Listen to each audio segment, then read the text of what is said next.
Kia ora. Welcome to Wednesday's Economy Watch, where we follow the economic events and trends that affect Aotearoa. I'm David Chaston, and this is the international edition from interest.co.nz. And today we start with some messy US data, which Wall Street is nervous about. But elsewhere, most other countries are on the improve, China accepted, of course. But first up today, the overnight dairy auction was another bad one, with prices down 4.4% in US dollar terms, down 5.4% in New Zealand dollar terms.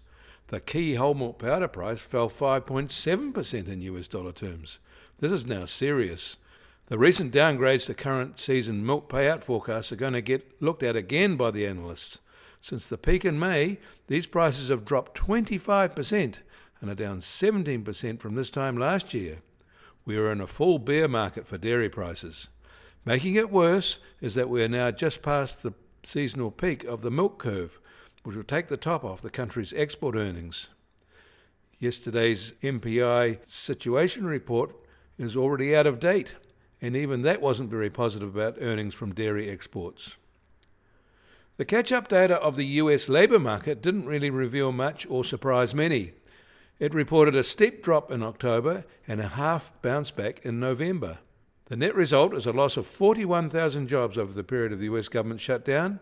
Not seasonally adjusted, there was a good 920,000 rise in employment from September to November. But this is far less than the 1.355 million in the same 2024 period. Despite their unemployment rate rising to 4.6% and a four-year high, their labour market isn't a net drag yet, but it is now getting close.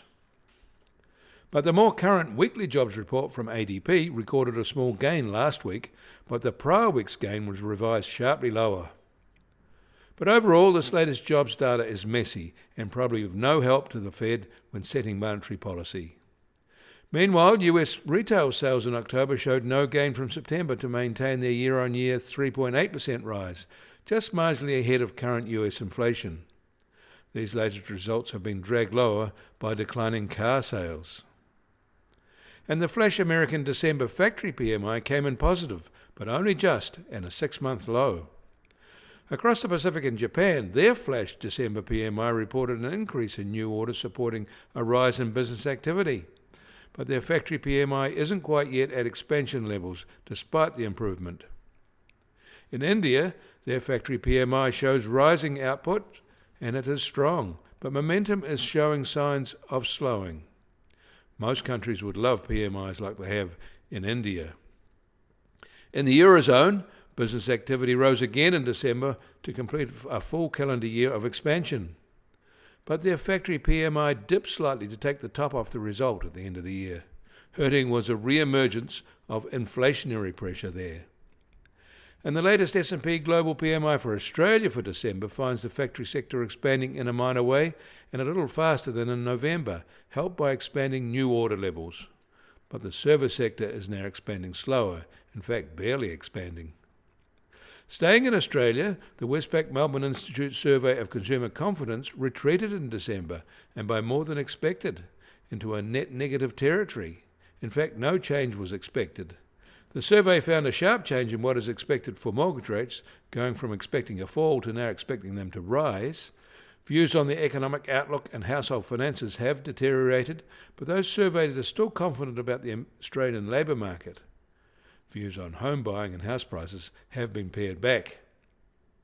The US Treasury 10-year yield is now at 4.16%, down 2 basis points from yesterday at this time. The price of gold will start today at $4,297 an ounce and up $2 from yesterday. And American oil prices are down another $1 at just under $55.50 a barrel and a new 5-year low, while the international Brent price is now just on $59 a barrel. And the Kiwi dollar is unchanged from yesterday at just on 57.9 US cents. Against the Aussie, we're 10 basis points firmer at 87.3 Australian cents. Against the euro, we're down 10 basis points at 49.2 euro cents. That all means our trade-weighted index starts today at just on 62 and little change from yesterday. And the Bitcoin price starts today at $87,541 and up 1.4% from yesterday. Volatility over the past 24 hours has been modest, at just on plus or minus 1.5%. You can get more news affecting the economy in New Zealand from interest.co.nz. Kia ora, I'm David Chaston, and we'll do do this again tomorrow.